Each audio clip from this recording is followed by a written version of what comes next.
Good morning and a warm welcome to your show, Sunny Mornings in Boston.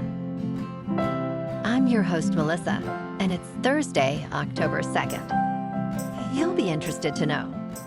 189 years ago, today in 1836, the naturalist Charles Darwin returned to England after a 5-year voyage aboard the ship Beagle, carrying specimens and observations that would inspire his theory of evolution by natural selection, a milestone in biological science and human understanding of life. So now you know. And now, it's time for the weather report. This morning, it's sunny, and it feels like 44 degrees, with 8-mile-per-hour wind. The sunset will take place at 6:20, and it will rise again tomorrow at 6:43. It looks like we're in for a sunny Thursday, with a high near 62, and a light northeast breeze at 7 to 10 miles per hour. Tonight, expect mostly clear skies with a low around 46 and light winds. For all you beach runners out there, the first high tide Thursday will be at 7:45 with the low tide at 1:45. The nearshore buoy at Cape Cod Bay reads 61 degrees for the water temperature. Looking ahead in the weather. Friday will be sunny with a high near 72 and a light southwest breeze around 5 to 8 miles per hour.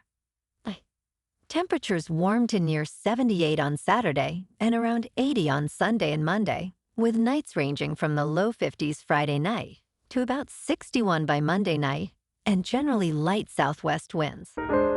Bonjour, food enthusiasts. This podcast is brought to you by Versailles Cafe and Pastries in Encinitas. Nestled on El Camino Real South, just north of Encinitas Boulevard, this cafe is a haven for culinary delights. Indulge in their amazing Eggs Benedict or their gluten-free crepes. You can grab a panini for lunch or just breeze on through to get your morning coffee. They are open every day from 8 to 5. So stop on by and don't forget to tell them Sunny Morning sent you. In local news, Arthur T. Demoulas, the former CEO of MarketBasket, is fighting to reclaim his position by appealing to a Delaware court after being fired last month following a failed mediation session with the company's board of directors. In a counterclaim, Demoulas challenges the allegations made by the board, which he describes as a sham investigation, arguing that the board acted on behalf of his 3 sisters who control 60% of the company. The board has stated that a trial is set for December in Delaware, asserting that they have acted with respect for Demoulas' accomplishments, but emphasizing that a CEO must be accountable to the board.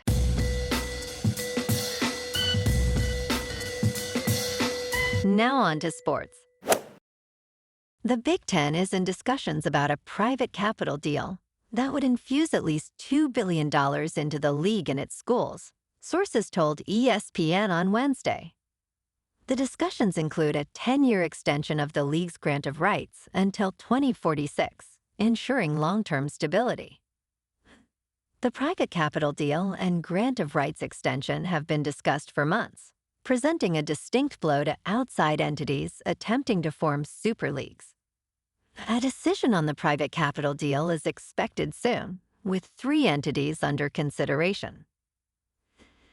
The setup being discussed is the formation of a new commercial entity, Big Ten Enterprises, to house all revenue generation.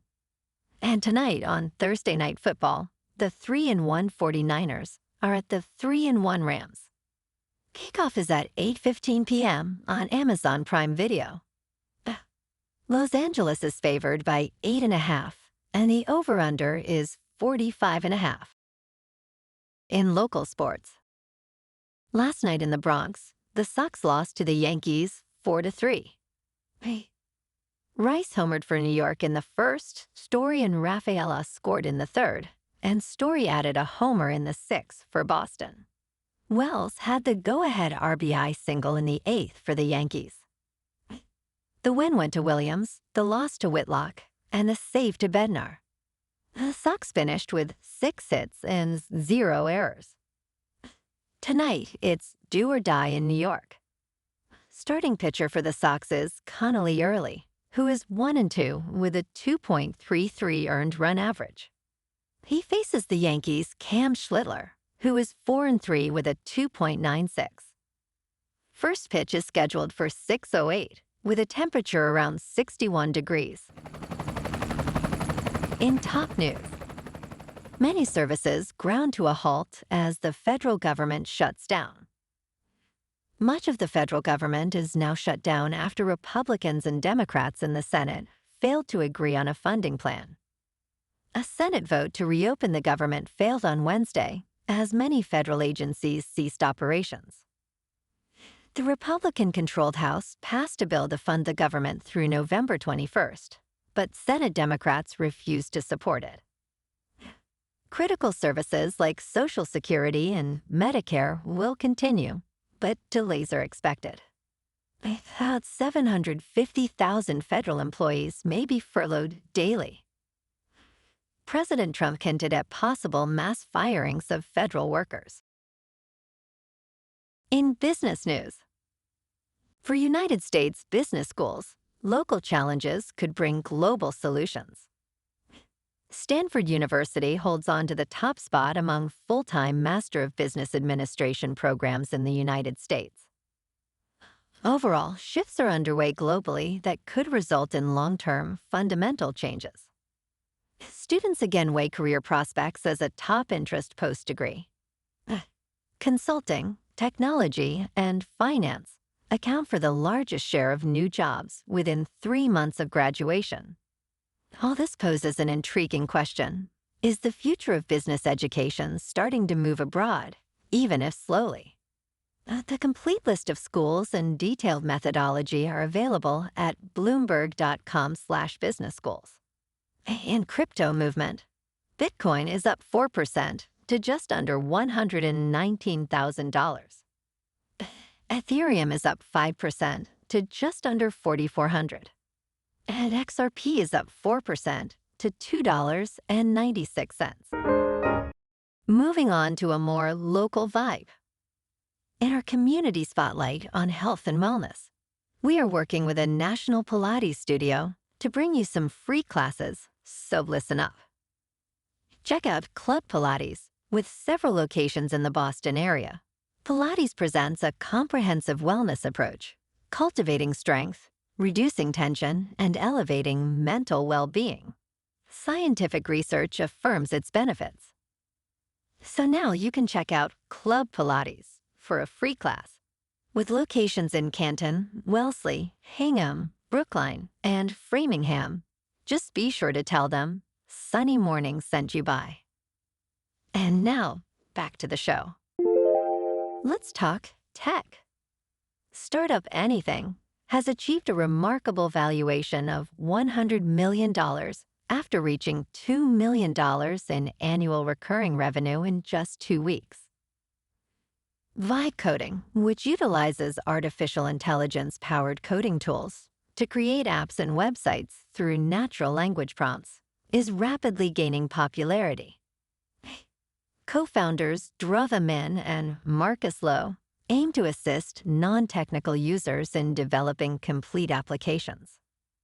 Ammon stated that users have already created fully functional apps, such as a habit tracker and a hairstyle try-on app.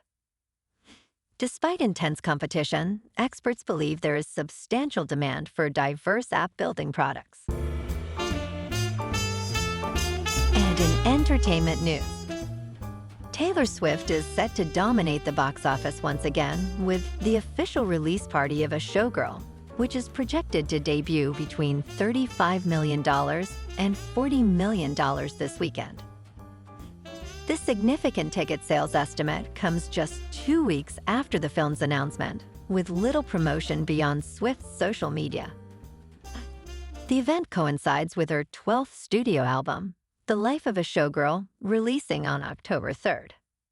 In competition, Dwayne "The Rock" Johnson's The Smashing Machine aims for $8 million to $15 million, while Leonardo DiCaprio's One Battle After Another targets $10 million to $11 million.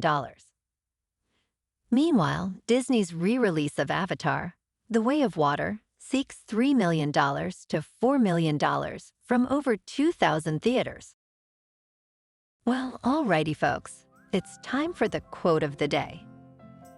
And today, our quote comes from the American writer and philosopher Henry Adams. And he said, "Chaos often breeds life when order breeds habit."